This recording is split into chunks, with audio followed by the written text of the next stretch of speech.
Assalamualaikum warahmatullahi wabarakatuh. Waalaikumsalam warahmatullahi wabarakatuh. Selamat siang ibu-ibu semua. Terima kasih untuk kehadirannya pada hari ini. Untuk pertama, mari kita ucapkan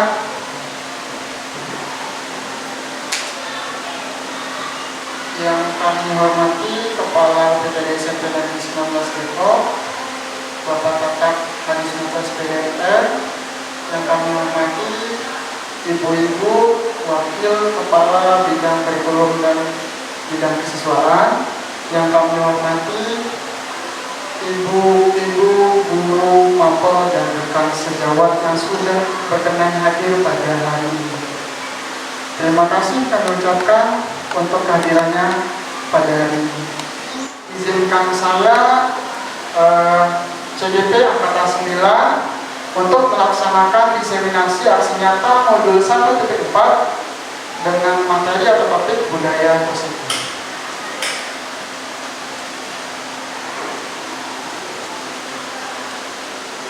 Ini adalah modul 4, di mana untuk fasilitator adalah Ibu Siti Wulandari, CGP Angkatan 9 adalah saya sendiri. Kemudian untuk pengajar praktik adalah Ibu Ambar Fitriasari dari UPD SMP Negeri 1 Depok.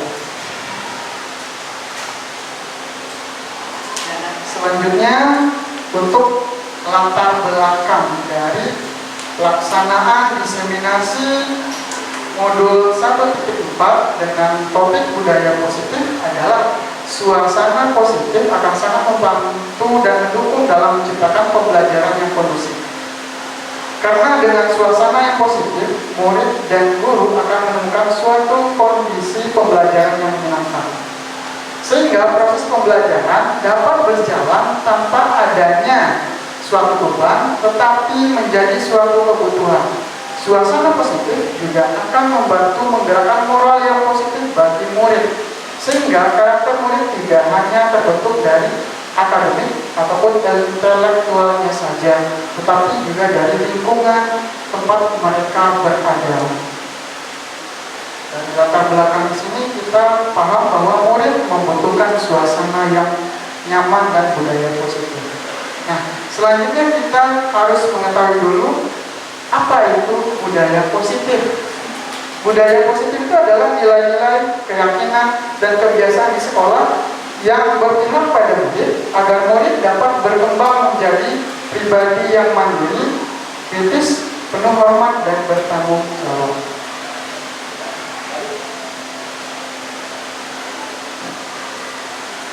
Kemudian kita masuk pada perubahan paradigma atau pandangan. Nah, di sini kita tahu bahwa Bapak Ibu, untuk membangun sebuah budaya positif, sekolah perlu menyediakan lingkungan yang positif pula, aman dan nyaman agar murid-murid dapat berpikir, bertindak, dan mencipta dengan merdeka, mandiri, serta bertanggung jawab. Nah, di sini kita akan coba bahas mengenai teori kontrol dan kebutuhan dasar dari manusia. Lazimnya, disiplin selalu dikaitkan dengan kontrol. Dalam hal ini adalah kontrol guru dalam menghadapi murid-muridnya di sekolah. Nah, mungkin Bapak Ibu semua mengalami situasi di mana peserta didik atau muridnya yang memiliki banyak atau berbagai macam karakter di sekolah. Kita sendiri yang memegang kontrol diri sesuai dengan kebutuhan dasar kita pada saat ini.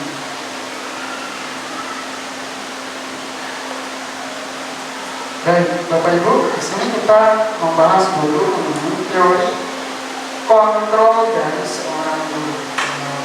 Guru itu memiliki setidaknya ada 5 posisi kontrol, di mana 5 posisi kontrol ini nanti akan membentuk karakter dari guru dalam menghadapi setiap kasus yang ditemui untuk menghadapi karakter-karakter peserta didik di sekolah. 5 posisi ini tergantung dari bentuk perilaku karakter dari guru dalam menghadapi karakter dari peserta didik di sekolah. Kita coba masuk pada posisi kontrol di sini. Yang pertama adalah posisi sebagai penghukum. Nah, poin pertama posisi sebagai penghukum. Perhatiannya adalah posisi di sini membuat murid atau peserta didik itu merasa takut dan malu, di mana dalam hal penghukum atau posisi penghukum, ketika peserta didik atau murid melakukan sebuah kesalahan, sebuah pelanggaran, guru langsung memberikan punishment atau sebuah tindakan, di mana tindakan tersebut membuat murid atau peserta didik tersebut merasa takut dan malu. Ini bisa kita kategorikan sebagai sebuah hukuman. Yang kedua, ada posisi kontrol guru sebagai pembuat merasa bersalah. Murid di sini dibuat menjadi seakan-akan lemah, tidak percaya diri, dan mempunyai krisis identitas. Nah, mungkin yang biasa kita temui atau dalam komunikasinya, tolonglah, apakah kamu tega melihat bapak atau ibu kalian ini dimarahi oleh kepala sekolah? Apakah kalian tega membuat ibu pusing? Itu biasanya kalau sebagai wali kelas. Tolonglah, ibu sudah capek. Tolonglah, ibu sudah pusing. Kamu tidak mau membantu ibu, membantu bapak. Itu yang biasa dikomunikasikan jika guru sebagai posisi pembuat merasa bersalah. Posisi ketiga itu adalah posisi sebagai teman, di mana posisi ini sebenarnya cukup baik kita terapkan di sekolah karena akan mendekatkan kita dengan murid, guru dengan murid menjadi sebuah bentuk komunikasi dua arah, di mana akan membuat menjadi lebih dekat. Nah, posisi teman di sini akan membuat murid menjadi nyaman dan menjadi tergantung, memiliki ketergantungan terhadap kita, dukungan dari kita. Posisi keempat itu adalah sebagai pemantau. Pemantau di sini, guru memberikan konsekuensi sesuai aturan. Nah, guru di sini akan memberikan aturan, akan memberikan punishment, akan memberikan pelanggaran. Saatnya membantu di yang ketiga. Sesuai dengan aturan yang berlaku. Di posisi ini hampir mendekati dengan posisi penghukum. Kalau sudah A, ya A. Kalau sudah B, ya B. Jadi pemantau di sini akan sangat taat dengan aturan yang diberikan atau aturan yang ada di sekolah. Posisi kelima itu adalah posisi manajer, di mana posisi ini akan membentuk, akan memberikan ruang kepada murid atau peserta didik untuk mengenali kesalahannya dan belajar dari kesalahan agar tidak mengulangi. Nah, dari 5 posisi kontrol guru ini akan kita bahas satu persatu melalui tayangan atau video, di mana nanti Bapak Ibu bisa menilai kira-kira saya sekarang sudah di posisi yang mana. Apakah sebagai posisi penghukum, pembuat merasa bersalah, posisi teman, posisi pemantau, ataupun posisi manajer. Sudah sampai tahap mana kan Bapak Ibu sekarang?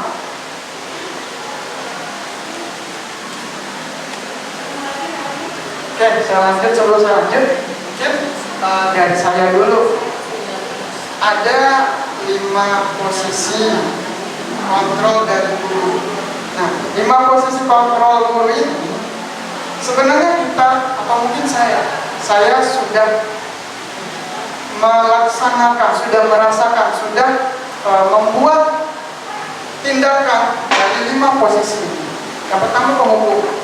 Saya sudah melaksanakannya Bapak Ibu. Contohnya, contoh yang paling konkret yang pernah saya lakukan itu adalah ketika peserta didik itu tidak membawa bahan dan alat ke praktek atau tidak membawa tugas. Hal yang saya lakukan itu adalah posisi penghukum sebagai guru yang memberikan hukuman dalam bentuk menulis panjang atau menulis banyak. Biasanya saya sediakan satu lembar kertas double folio atau folio. Itu kan bolak-balik banyak dan disuruh menulis. Tahu Bapak Ibu tulisannya apa? Saya berjanji akan selalu membawa bahan dan alat ketika pembelajaran SD atau seni budaya. Dan itu ditulis tanpa lengkap, ditulis depan belakang itu full dan nanti ditandatangani oleh orang tuanya. Itu yang harus saya lakukan sebagai posisi penghukum. Kita nanti sama-sama cross check. Kemudian sebagai posisi pembuat merasa bersalah, ini saya juga pernah lakukan beriringan dengan posisi penghukum. Ini biasanya dilakukan dalam ranah wali kelas. Kalau misalnya kita udah pusing, kita udah capek dengan kondisi peserta didik atau murid yang luar biasa, akhirnya kita menyerah. Kita jauh. Bapak udah capek ngurusin kamu, ibu udah pusing ngurusin kamu, terserah deh kamu mau ngapain sekarang. Kamu nggak sayang sama ibu, kamu nggak pedulikah sama ibu, sama bapak. Kemudian posisi ketiga sebagai teman. Nah, posisi ini sebenarnya posisi yang cukup aman, posisi yang aman untuk kita sebagai guru dalam proses pembelajaran dengan peserta didik atau murid. Tapi biasanya kondisi ini akan membuat seorang guru itu tidak dihargai. Atau biasanya peserta didik atau murid itu melunjak ya bahasa gaulnya melunjak. Jadi mereka tidak ada batasan. Mau ke guru, mau ke teman, mereka tidak ada batasan. Ini yang bahaya kalau dalam posisi teman. Kemudian kalau dalam posisi pemantau, biasanya murid itu tidak suka dengan gurunya karena terlalu ketat dengan aturan. Apa-apa dipintai, apa-apa dipantau. Kamu kemarin di rumah nggak Pak? Kamu di sekolah Pak? Pemantau. Saya juga pernah melakukan hal seperti itu. Mari kita sama-sama bahas. Terakhir adalah posisi manajer. Nah, posisi manajer ini sebenarnya posisi yang aman sekali untuk kita lakukan, di mana kita mengajak peserta didik berdiskusi, kemudian mereka nanti akan mencari masalahnya sendiri, mengakui masalahnya sendiri, dan mencari solusi dari permasalahan yang mereka lakukan atau mereka laksanakan. Nah, dari 5 posisi kontrol guru di sini, kira-kira menurut yang paling baik itu yang mana? Penghukum, pembuat merasa bersalah, teman, pemantau atau manajer. Kenapa manajer Ibu? Saya boleh minta bantuannya ya, tanggapannya Bu.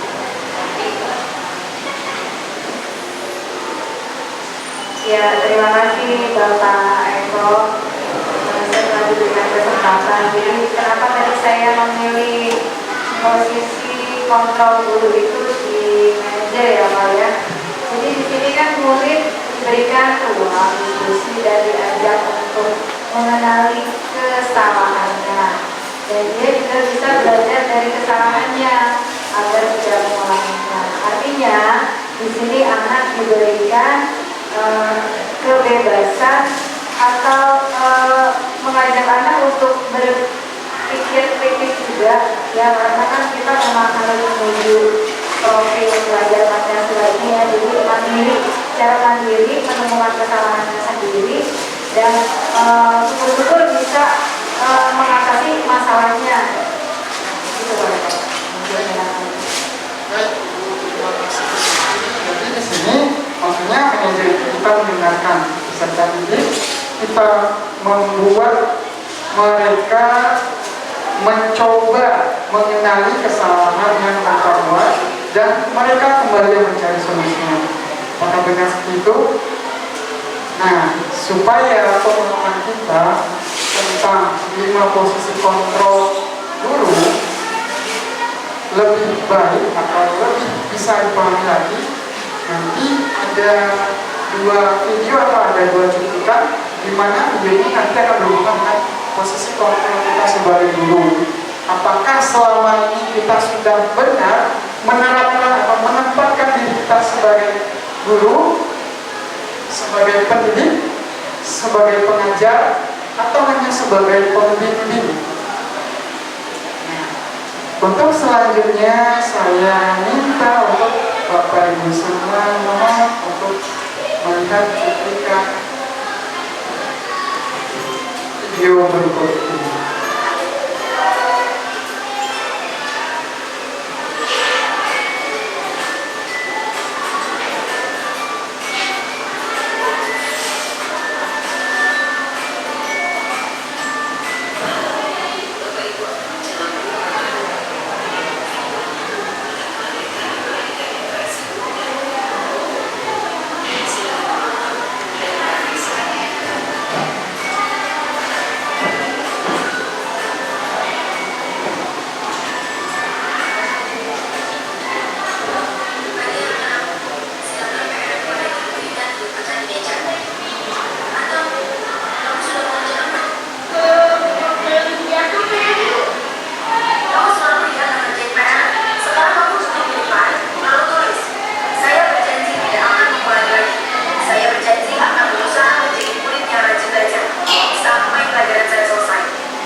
Ada 5 kondisi, ada 5 posisi yang berbeda dari peserta didik dan guru dari tampilan video tersebut.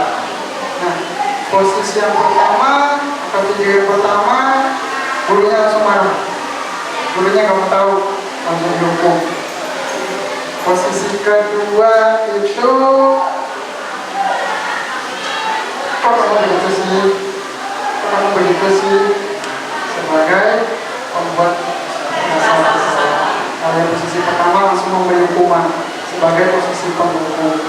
Yang ketiga, terlalu dekat dengan murid atau peserta didik, sehingga dia membuat sebuah pemahaman bahwa ini asik nih gurunya, besok-besok saya terlambat lagi besok-besok saya nggak kerjain lagi Posisi teman, posisi pemantau, gurunya memarahi, saya nggak suka kalau aturannya kamu pakai baju olahraga, tidak menggunakan baju olahraga di pelajaran saya, tidak usah ikut olahraga.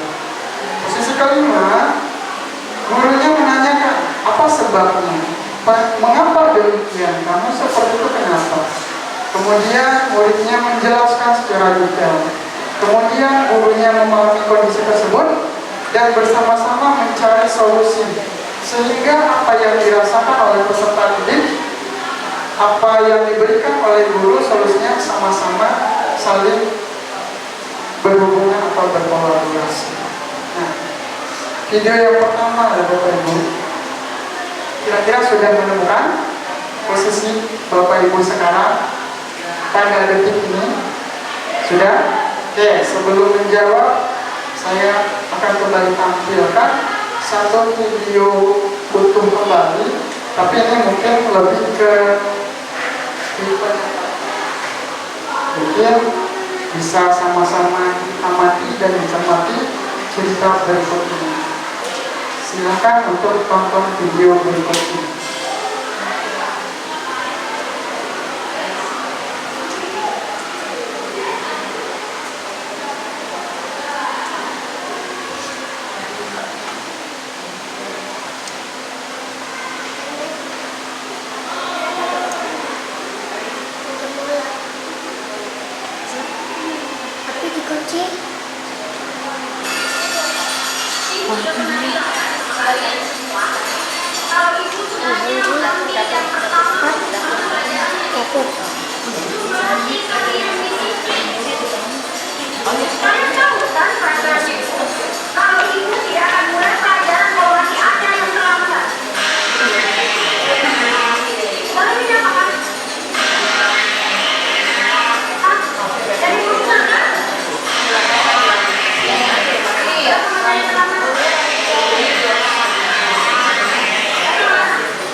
Gimana begini? Sudah melihat video dimana ini mungkin bisa terjadi kapanpun, saat dimanapun, ketika kita menjadi seorang guru. Nah, apakah hal tadi pernah terjadi ketika Bapak Ibu mengajar? Adakah hal yang mirip dengan kejadian tersebut? Ada Bu Sri? Anak saya tahu sekali, kata dia bukan kayak gitu ya, tapi beda kumpul, beda kasus. Boleh Bu, disampaikan dulu. Seperti Adrian ya. Menurut saya kasusnya itu mungkin berbeda dengan yang di video ya Pak ya. Saya menyambut tahun kemarin itu sangat luar biasa. Kalau kita tidak tahu latar belakang keluarganya, mungkin kita menyangka anak saya itu luar biasa, sangat nakal, terus halus, lengkap semua yang dia miliki. Setelah diselidiki ataupun kita mengetahui ternyata apa dia seperti itu, ternyata latar belakangnya sangat luar biasa sedihnya ya Pak ya. Jadi kenapa tidak terlambat terus? Jawabannya karena tidak ada yang membangunkan. Karena orang tuanya dari ayahnya itu tidak ada karena dia di penjara. Terus ternyata ibunya itu meninggal. Terus kakaknya juga sudah meninggalkan dia. Jadi dia di rumah sendiri. Jadi kita menyangka dia setiap hari datangnya itu selalu jam 7:30, kadang jam 9 kurang Pak. Padahal kalau diselidiki, kalau kita mau lihat kejelasan, ini anak gitu ya. Terus apalagi dengan pelajarannya. Pelajarannya juga mungkin Bapak Ibu sudah tahu seperti apa gitu kasus yang saya hadapi waktu tahun kemarin. Tapi kenyataannya setelah dia cerita dari hati ke hati, ternyata dia sebenarnya sedih juga. Ya kayak gitu aja Pak. Baik Bu Sri, terima kasih. Kebetulan saya juga 3 tahun Bu, sama dia dari kelas 7. Gimana kelas 7, kelas 8 luar biasa keras saya sama dia. Dan hal itu juga membuat dia berubah. Nggak akan, karena ketika kita memberikan sebuah hukuman, sebuah kekerasan, itu malah akan menjadikan dia menjadi lebih berontak. Itu kenyataan real yang sudah saya hadapi. Tapi ketika kita istilahnya melunak ya Bu ya, melunak dalam artian melunak untuk mendisiplinkan.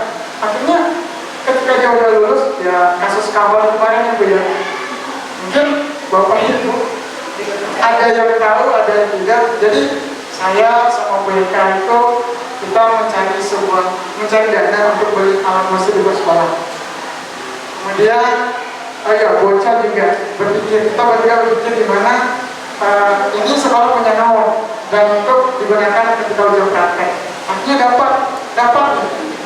Nah, kawan ini kita gunakan ketika ujian praktek dengan bahasa Sunda. Ketika kelas 9, 10 praktek, luar biasa. Apa yang terjadi dengan kawan kita? Bolong begitu. Dan saya melihat dengan mata kepala anak ini memukul dengan luar biasa kerasnya karena dia euforia, karena memang di kelompok itu nilainya paling tertinggi. Kita kasih, akhirnya euforianya kebablasan. Akhirnya kawan kita yang jadi korban sampai saat sekarang ini. Tapi positifnya ketika saya gak mau udah, saya juga gak mau ambil pusing, gak mau juga lagi posisinya menghukum, posisinya membuat dia merasa bersalah, itu juga gak akan bisa jadi solusi. Saya diamkan, akhirnya si anak sendiri WA. Dan kemarin itu 2 bulan atau 1,5 bulan lalu datang ke sekolah dengan pakaian seragam yang sudah baru, datang dengan kesadaran sendiri, Pak, saya mau ganti kamar kemarin. Kira-kira saya bisa atau masih bisa nggak mengganti? Saya jawab bisa, silakan. kemudian kalau online, kalau mau cari silakan dengan merek yang sama. Intinya minimal dulu ada kesadaran, walaupun sampai sekarang belum diganti. Minimal ada dulu dan kesadarannya. Niat baik, niat positifnya. Oke, itu ya Bapak Ibu luar biasa. Sebenarnya saya yakin Bapak Ibu semua, apalagi yang sudah berpuluh-puluh tahun mengajar, itu sangat luar biasa banyak pengalaman dengan anak muridnya. Mungkin ada yang kepalanya bocor ketika dibilang sama wali kelasnya, bandel, nggak mau dengar, akhirnya kepalanya bocor berdarah. Akhirnya wali kelasnya lagi yang pusing. Tapi itulah ketika kita sebagai guru, sebagai pendidik Bapak Ibu. Nah, posisi itu tidak akan pernah tergantikan oleh profesi manapun. Kita bisa sebagai seorang dokter, guru itu bisa sebagai seorang polisi, dokter, begini ya. Guru itu bisa sebagai perawat, Bu Mary ya. Ketika anak sakit, guru yang merawat, walaupun dari sekolah orang tua datang, tapi tetap pasti guru yang merawat guru. Jadi hakikatnya guru adalah entitas, adalah sebuah profesi yang mulia, di mana Bapak Ibu bisa menjalankan profesi ini dengan baik, dengan posisi kontrol yang sudah disampaikan tadi. Nah, sekarang saya mungkin boleh minta tanya kembali ya Bapak Ibu ya. Saya mau ice breaking juga ya. Saya minta untuk Bapak Ibu, mungkin dari pagi sampai hari ini mungkin merasa lelah tidak Bapak Ibu? Iya. Lelah, mau fisik, mau pikiran. Bolehkah saya meminta Bapak Ibu memejamkan mata, kemudian berpikir, menenangkan pikiran dulu? Boleh? Saya minta dulu, silakan menutup mata, silakan mengosongkan pikirannya terlebih dahulu, relax dan santai. Saya kasih musik jangan. Yang itu kita kecil. Oke, tutup matanya, silakan dikosongkan pikirannya. Kemudian selanjutnya saya akan berikan instruksi. Oke, dalam hitungan 10, tenangkan pikiran, tutup matanya dulu. 1, 2, 3, 4, 5, 6, 7, 8, 9, 10. Oke. Masih ditutup matanya, kemudian sekarang pikirkan apa hal positif yang sudah Bapak Ibu lakukan hari ini, mau ke diri sendiri atau mau ke peserta didiknya. Hal positif apa yang sudah dilakukan sampai detik ini untuk diri Bapak Ibu sendiri maupun untuk peserta didik pada hari ini. Nah, selanjutnya saya minta semuanya silakan dibuka matanya. Jangan tidur. Oke, sudah ya Bapak Ibu ya. Saya mau boleh bertanya dulu ke Bu Deka. Nah, boleh ya Bu ya. Minta kesempatannya, minta waktunya. Hal positif apa yang sudah dilakukan pada hari ini, mau ke diri sendiri maupun ke peserta didiknya. Boleh diceritakan ya Bu ya? Bisa ya. Terima kasih atas kesempatannya kepada saya. Menurut saya belajar benar-benar adalah yang saya lakukan hari ini. Saya pagi-pagi memang sudah niat untuk hampir ke rumah orang tua saya untuk karena tahu di sana ada seorang ibu bude yang harus memastikan anak-anaknya. Jadi pagi ini saya memberikan makanan untuk jadi karena memang tidak ada siapa sekolah, jadi hanya saya sebagai kumpulan yang bisa memberikan kasih sayang. Kemudian hal positif lagi dari sekolah, dan itu ternyata dari hal baik yang saya lakukan itu ternyata walaupun cuma setengah jam itu saya tidak terlambat sampai sekolah gitu. Jadi Allah memberikan sebuah apa ya, rahmat ya dengan kebaikan yang kita lakukan hari ini gitu, tadi pagi.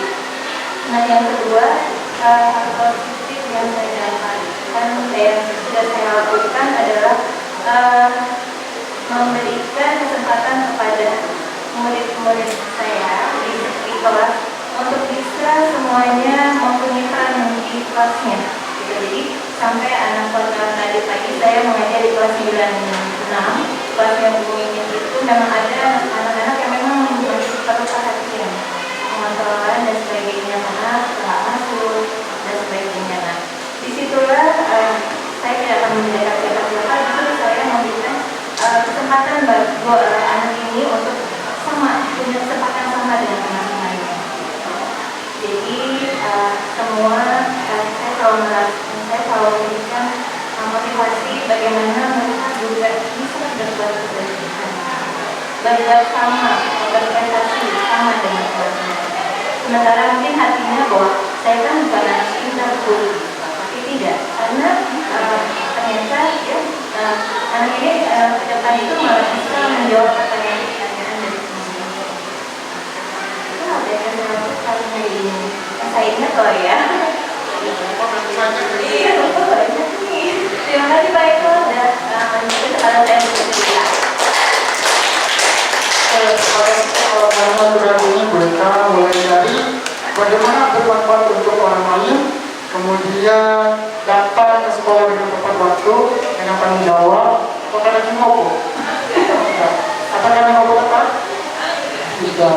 Jadi bertanggung jawab dengan diri sendiri untuk melaksanakan tugas ilmu, kemudian memberikan keberpihakan kepada peserta didik untuk selalu dimotivasi agar bisa sama dengan teman yang lain, tidak ada perbedaan.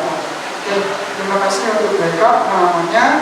Kemudian kita lanjut dulu ya, Bapak Ibu.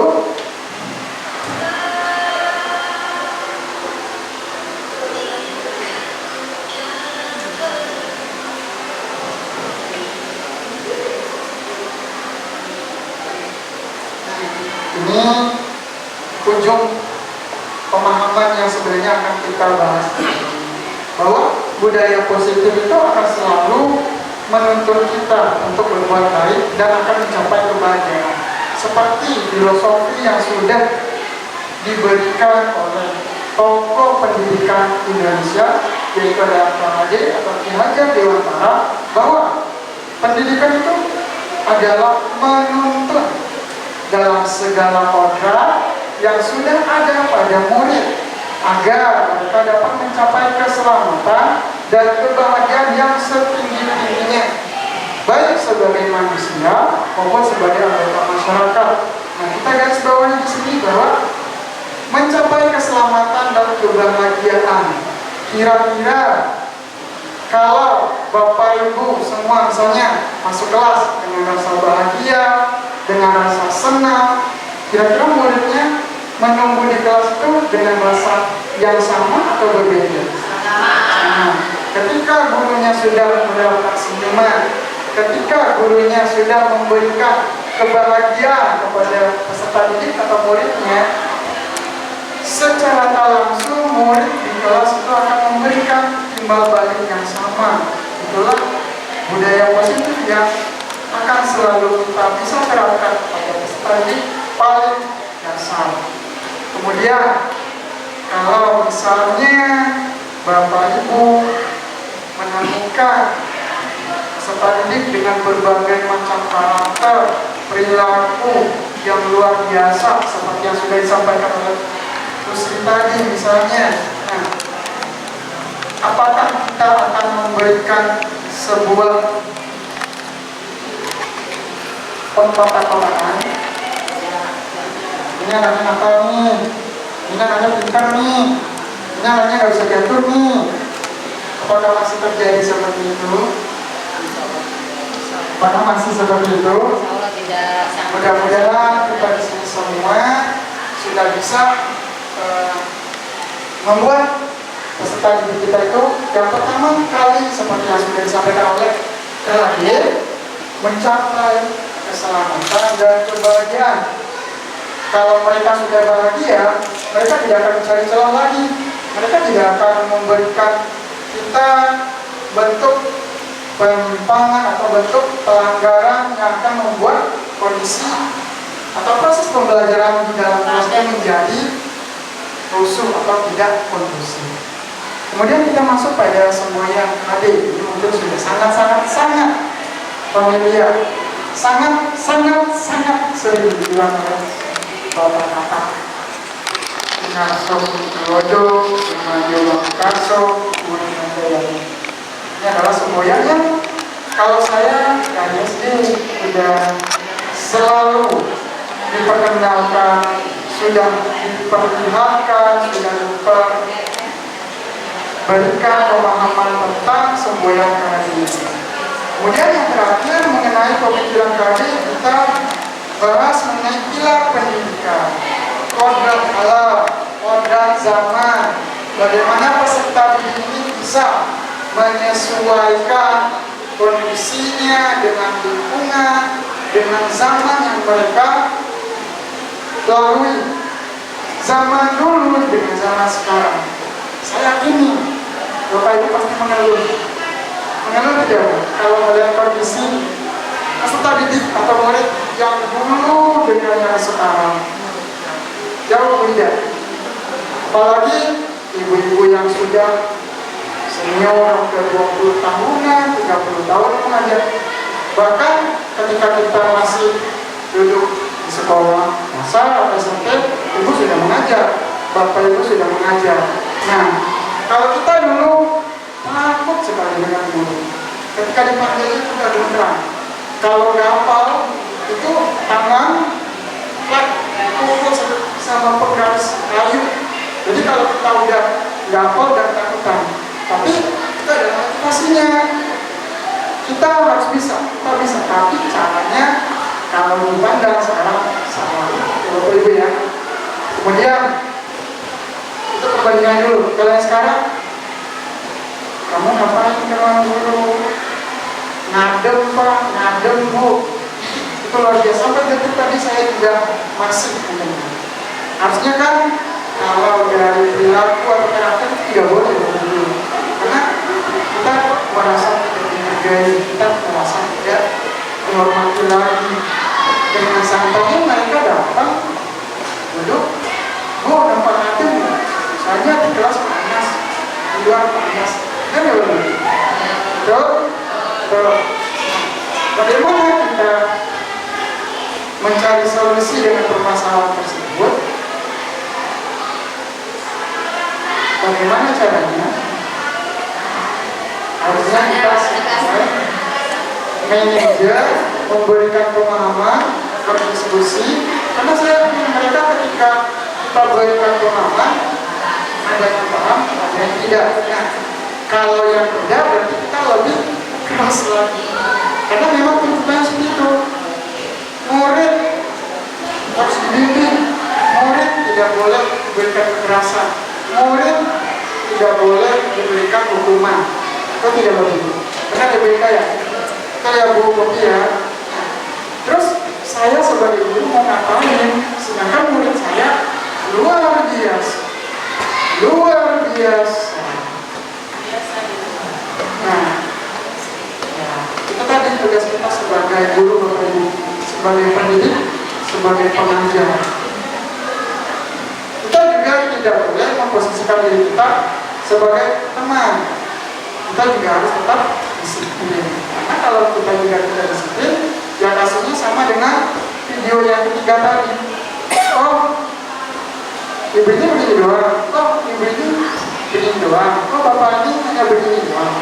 Udah besok saya terlambat aja.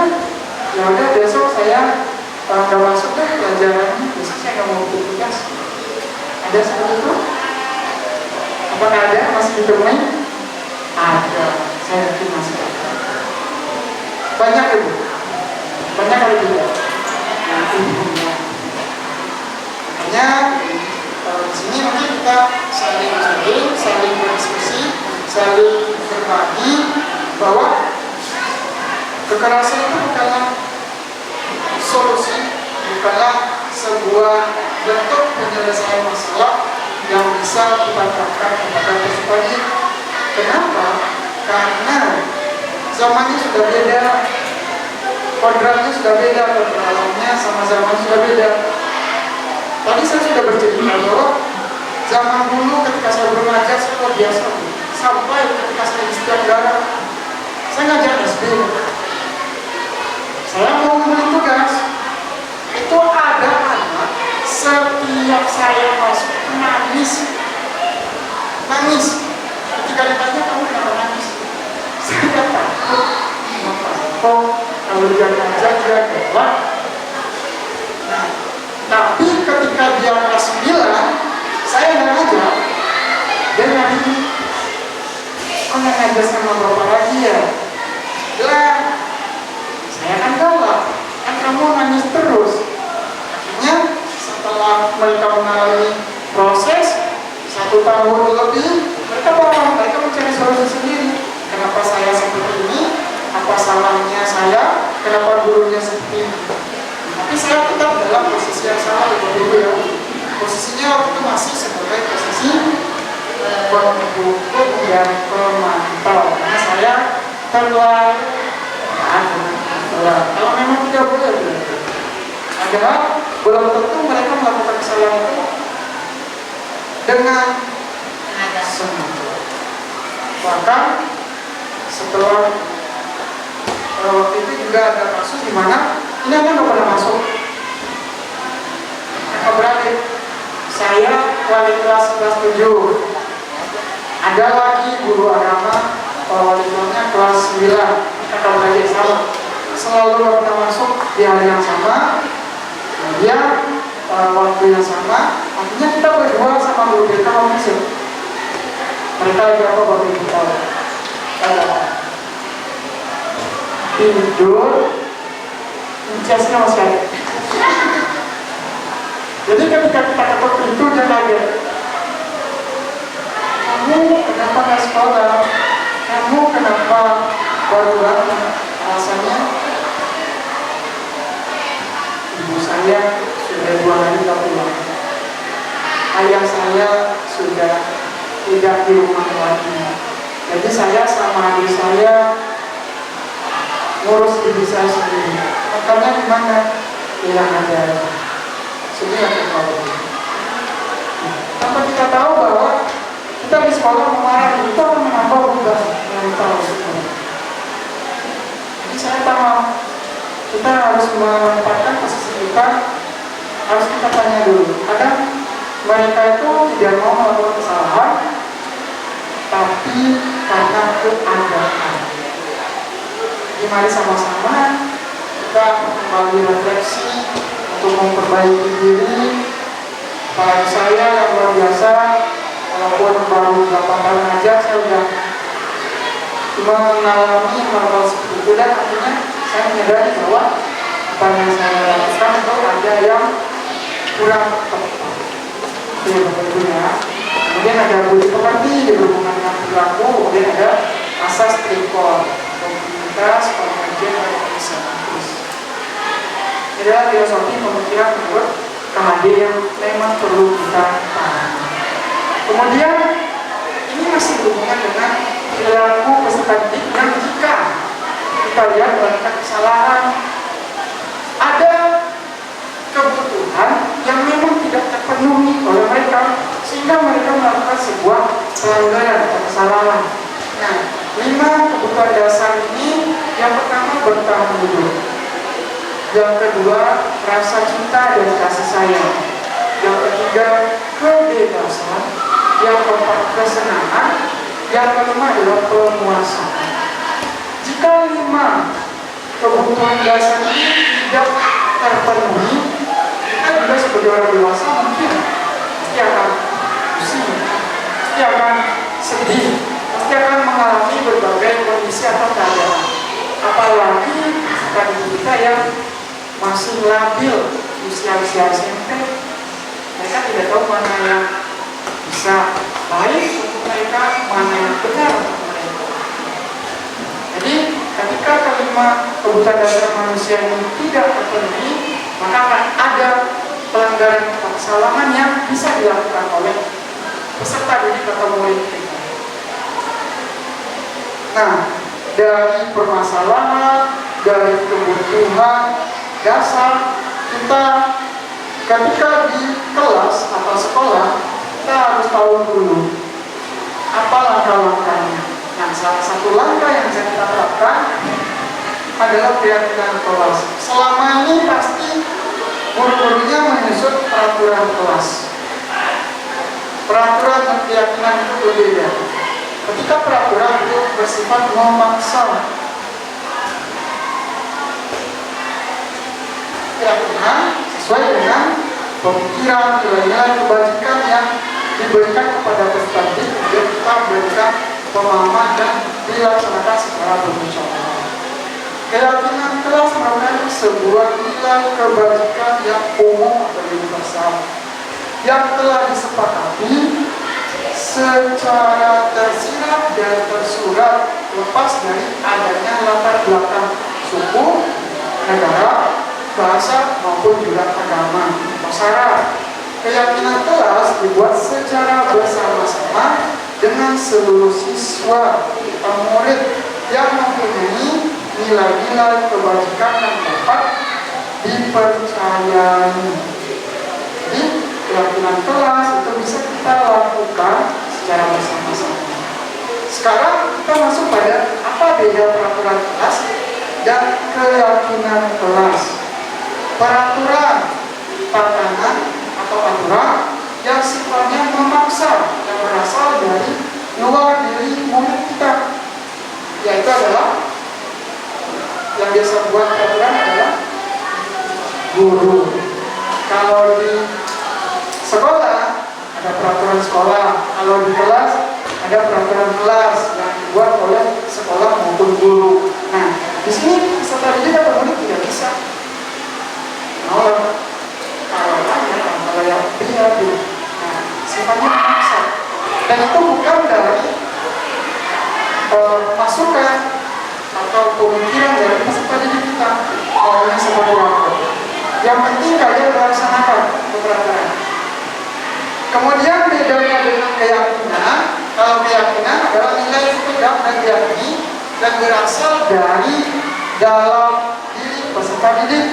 Jadi ketika peserta didik kita kumpulkan dalam sebuah ruangan atau kelas, kita sebagai guru, kita sebagai pendidik, dan dengan murid dan peserta didik sama-sama merumuskan, sama-sama menyusun, sama-sama membentuk harapan-harapan apa, impian-impian apa yang akan mereka mau di kelas tersebut. Kemudian guru sebagai fasilitator membuat, merangkum, sehingga kesepakatan dan keyakinan kelas itu dapat tercipta. Jadi kalau mereka melakukan pelanggaran, mereka sadar, oh iya saya lupa, oh iya saya sudah melanggar. Kira-kira cara seperti itu efektif atau tidak? Apakah efektif? Efektif atau tidak betul? Sebenarnya kegiatan itu masih berjalan karena kita masih melaksanakan. Tapi mudah-mudahan dengan pemikiran, keyakinan kita bisa melaksanakan. Kemudian di sini saya mungkin memberikan sebuah contoh bagaimana kita membentuk, kita menciptakan keyakinan kelas. Kebetulan kita juga sudah melaksanakan beberapa kelas. Saya lihat ada di kelas 9, ada di kelas 7 yang membentuk keyakinan kelas dan sudah dipasang di kelas masing-masing. Mudah-mudahan bagi kelas yang belum segera mengetahui. Nah, bagaimana pembentukan keyakinan kelas? Syaratnya atau proses yang bisa kita lakukan atau ciri-ciri yang bisa kita buat dalam keyakinan kelas adalah yang pertama, keyakinan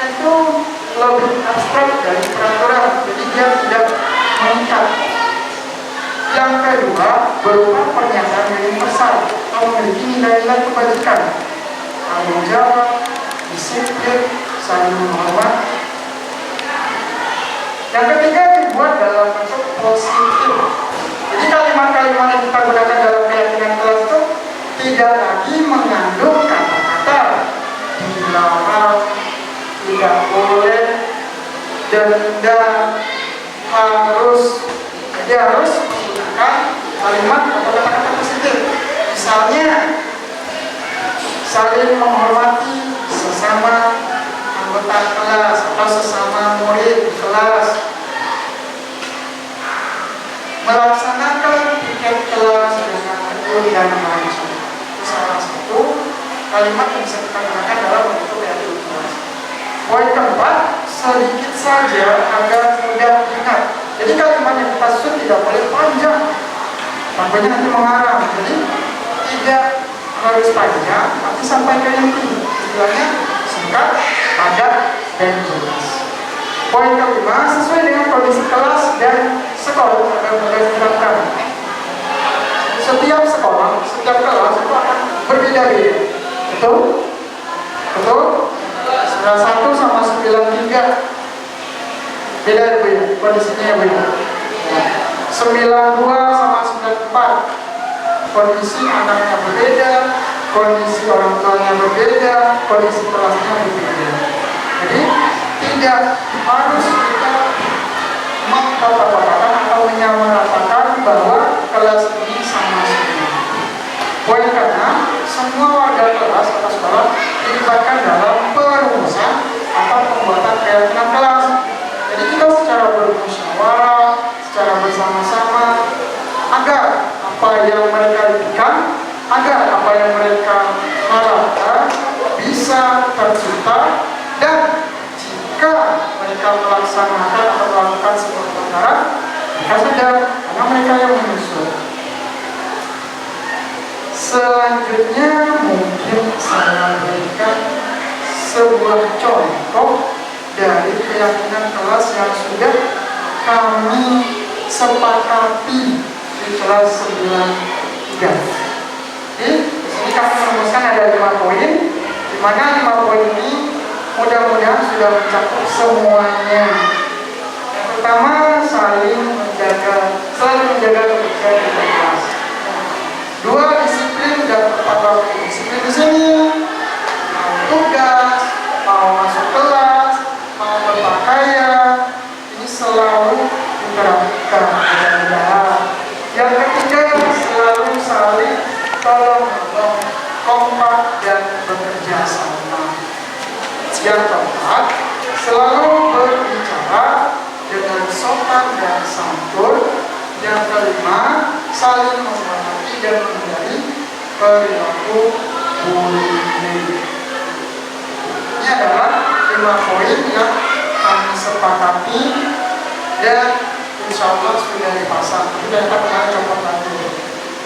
Jadi copot lagi. Padahal udah diprinting sama wali kelasnya, udah dicetak, udah mereka tempel. Ini ketika copot, biarin aja. Nah inilah tugas kita sebagai guru maupun wali kelas selalu mengingatkan. Luar biasa luar ini. Tugas kita luar biasa.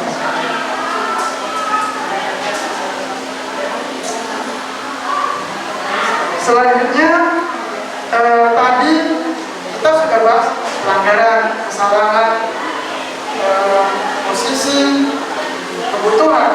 Nah, semua kebutuhan, semua posisi, semua permasalahan kita harus ada solusi, harus ada cara penyelesaiannya.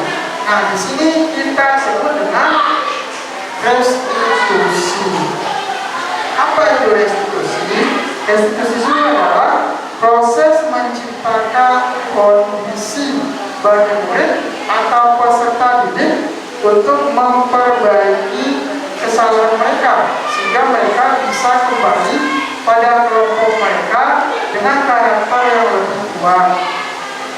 Yang kedua, proses restitusi ini bisa kita laksanakan dengan tahapan atau proses kolaboratif yang mengajarkan murid untuk mencari solusi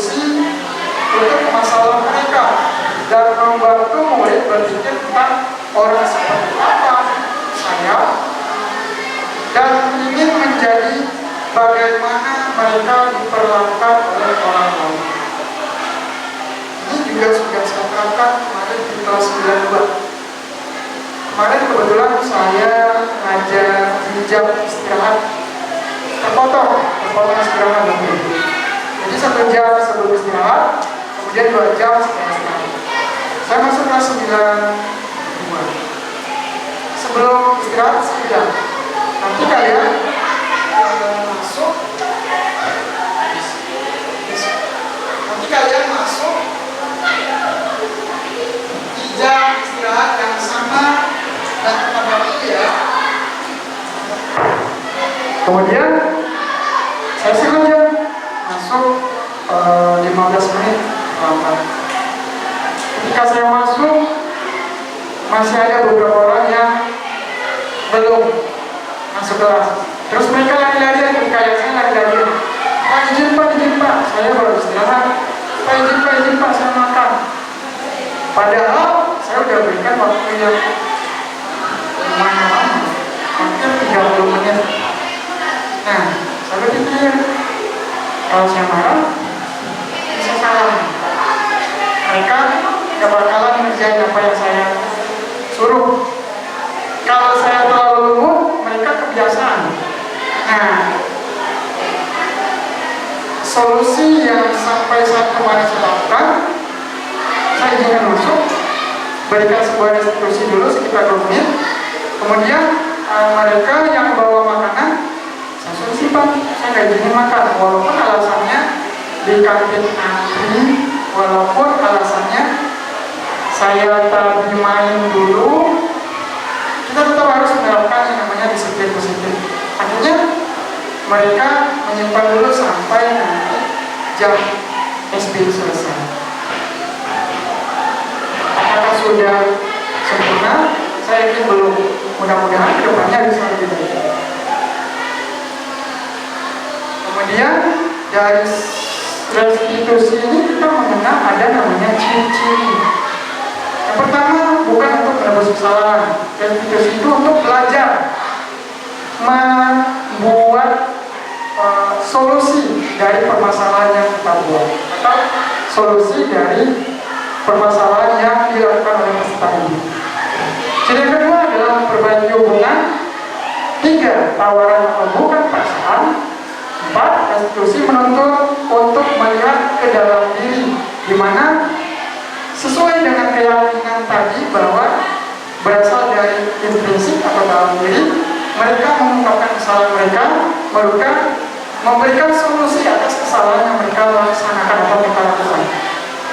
Poin kelima, restitusi mencari kebutuhan dasar yang mendasari tindakan. Ini biasa kita kenal dengan validasi. Mereka harus mencari dulu, kita harus bertanya. Kemudian mereka memvalidasi mereka sendiri. Saya sudah melakukan kesalahan ini. Kemudian poin ke-6, restitusi diri adalah cara yang paling baik yang bisa diterapkan sejauh ini. Restitusi fokus pada karakter bukan tindakan. Restitusi fokus pada solusi. Restitusi mengembalikan murid yang berbuat salah pada kelompoknya. Ada banyak poin restitusi, di mana poin-poin ini nanti akan kita jabarkan dalam segitiga restitusi. Saatnya istirahat. It's time to have break. Mungkin Bapak Ibu sudah pernah mendengar istilah dari segitiga restitusi. Segitiga restitusi ini ada 3 tahapan, di mana ketika peserta didik atau murid melakukan kesalahan, pelanggaran, kasus, di sini ada 3 tahapan yang harus kita lalui sebagai seorang guru atau pendidik. Yang pertama, kita harus menstabilkan identitas. Setiap orang pasti pernah melakukan kesalahan. Kamu bukan satu-satunya yang pernah melakukan kesalahan. Istilah yang paling sering kita gunakan dalam menstabilkan identitas adalah mungkin Bapak Ibu wali kelas atau Bapak Ibu guru mapel ketika peserta didik atau muridnya melakukan kesalahan, kamu sebentar kesini nak, ke ruangan bapak, atau kamu ke depan dulu nak. Kamu tahu apa yang kamu lakukan tadi, apa yang sudah kamu lakukan tadi, kesalahan apa yang sudah kamu lakukan pada hari ini. Itu adalah bagian dari menstabilkan identitas, mencari identitas. Apa kesalahan yang mereka mau jabarkan atau akan mereka cari solusi nanti di bagian segitiga restitusi. Menstabilkan identitas. Apa yang sudah kamu lakukan hari ini. Tahapan kedua, validasi tindakan yang salah. Oh ya, tentu kamu melakukan hal seperti itu pasti ada alasannya. Apa alasan yang membuat kamu melakukan hal seperti itu? Adakah alasan kamu melakukan hal seperti itu untuk melakukan validasi tindakan yang salah dari peserta ini? Tahapan ketiga itu adalah menanyakan keyakinan. Nah, menanyakan keyakinan di sini kita sudah masuk pada tahapan mencoba mencari solusi dari permasalahan yang dihadapi oleh peserta didik. Mereka yang melakukan kesalahan, kita tanyakan, kita tawarkan, apa solusi yang benar mereka buat kamu? Apa solusi yang bisa kita laksanakan atau kita terapkan untuk kesalahan yang telah kamu buat? Jadi dari segitiga restitusi ini kita ada menstabilkan identitas, menanyakan kenapa, apa yang terjadi pada peserta didik. Kemudian validasi tindakan kesalahan, kita cari tahu apa penyebab mereka melakukan kesalahan tersebut. Tahapan ketiga menanyakan keyakinan, kita mencarikan solusi dari permasalahan mereka, tapi dari ungkapan mereka sendiri, intrinsik mereka sendiri. Jadi mereka sadar ketika mereka melakukan kesalahan, solusinya diserahkan kepada mereka secara bertanggung jawab. Saya yakin di sini Bapak Ibu pasti sudah menerapkan segitiga restitusi.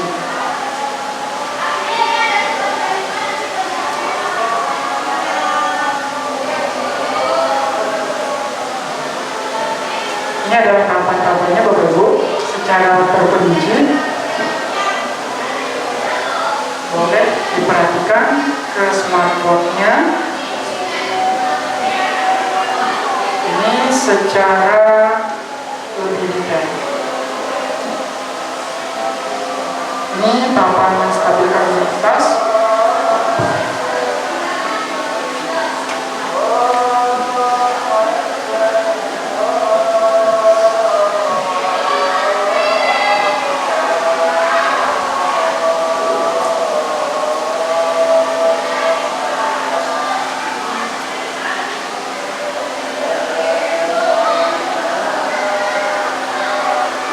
Ada tahapan kedua, validasi tindakan yang salah.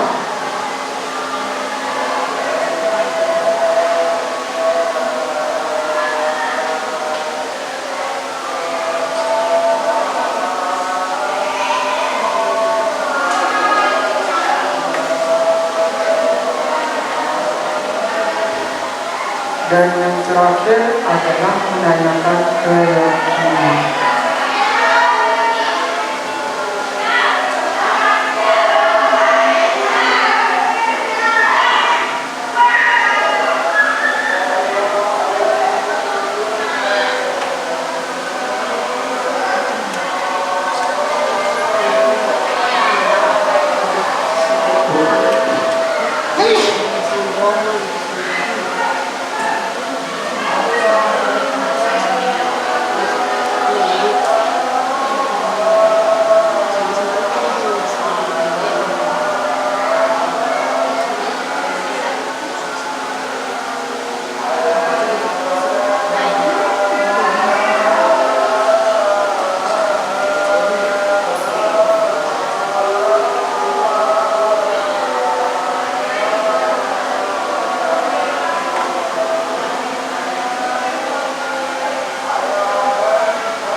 Baik, kita lanjut dulu untuk tahapan ketiga adalah menanyakan keyakinan.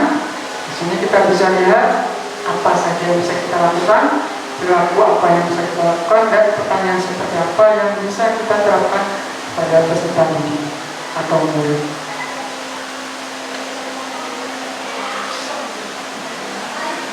Poin terakhir itu adalah manfaat dari restitusi. Murid menjadi kuat secara pribadi. Murid membuka wawasan dan dapat menyelesaikan permasalahan sendiri.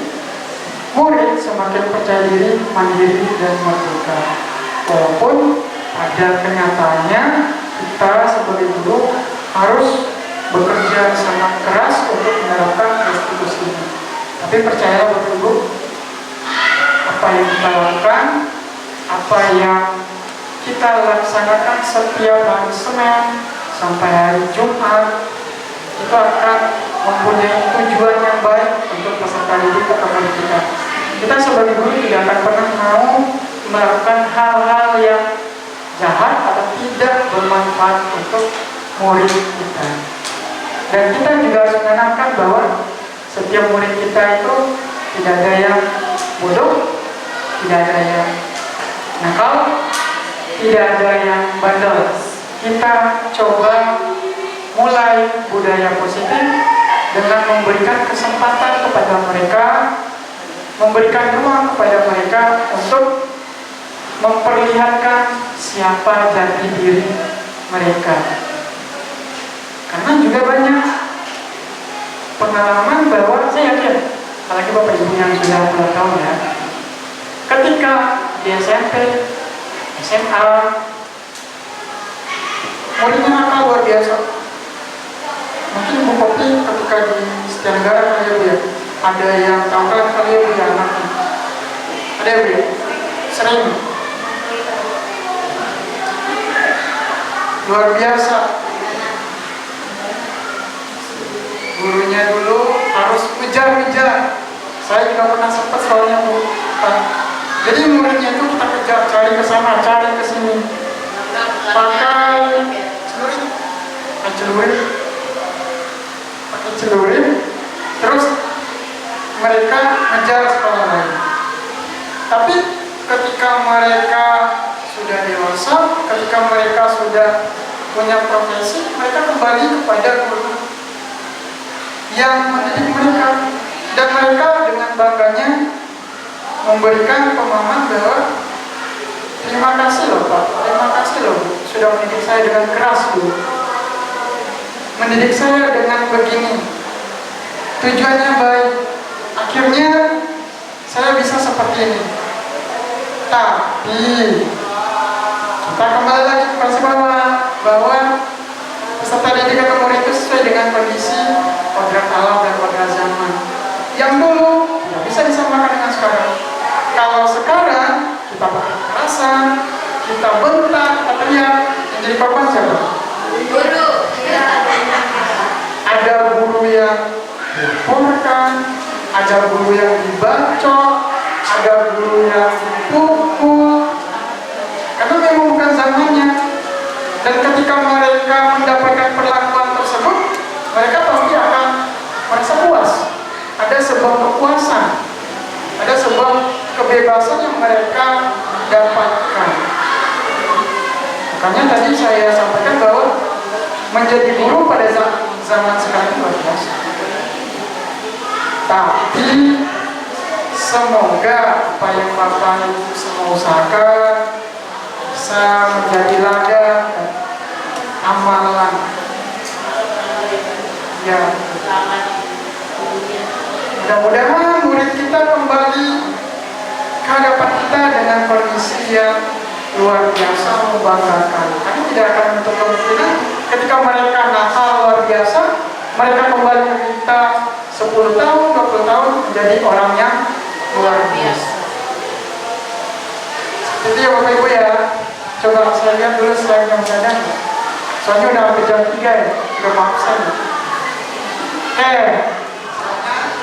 terima kasih. Jadi dengan penyampaian diseminasi atau pengimbasan yang sudah kita lakukan hari ini, saya merasa sungguh sangat banyak kekurangan. Mudah-mudahan apa yang disampaikan, terus apa yang sudah kita diskusikan pada hari ini memberikan manfaat untuk kita semua.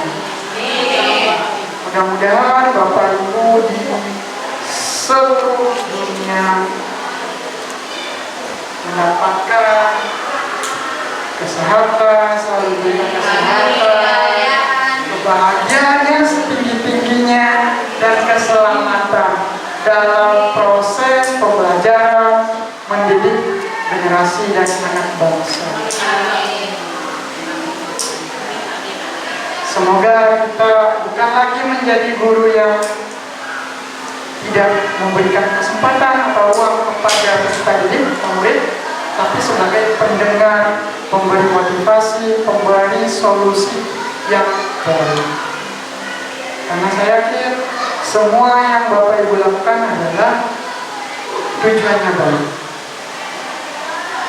Mungkin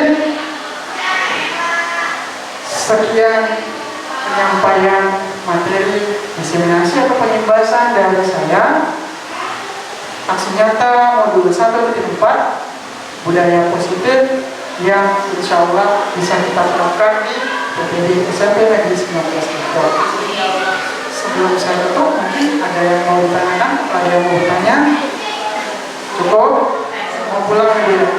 Udah mau absen ya Bu? Tapi seperti biasa, sebelum kita selesai, sebelum kita bubar, saya minta refleksi pemahaman dari apa yang sudah kita lakukan hari ini, kemudian berikutnya.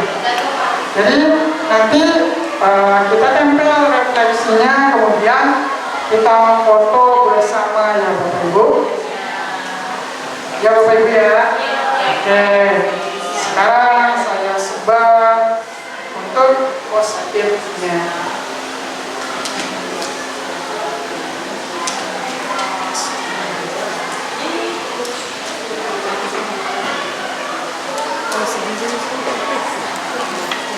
Ditulis namanya ya Pak Ibu ya. Nggak boleh. Bukti otentik.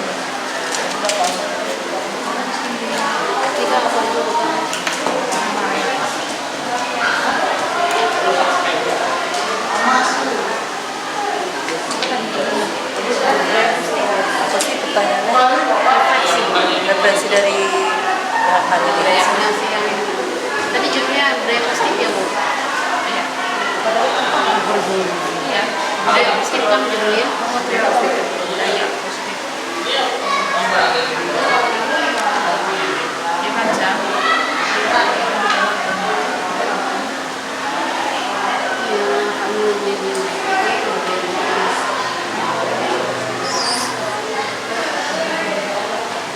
Baik, Bapak Ibu silakan ditulis nama dan ditulis refleksi pada hari ini. Kita sudah selesai, boleh ditempelkan di papan refleksi.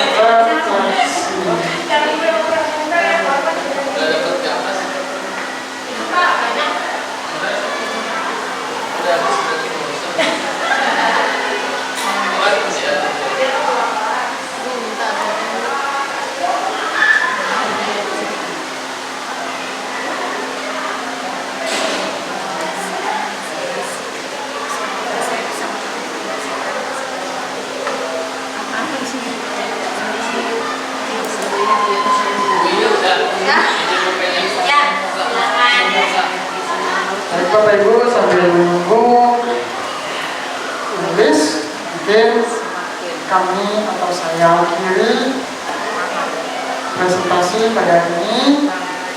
Sampai bertemu lagi di kegiatan atau pertemuan selanjutnya. Saya mohon maaf jika ada kesalahan dan mohon pamit serta undur diri. Assalamualaikum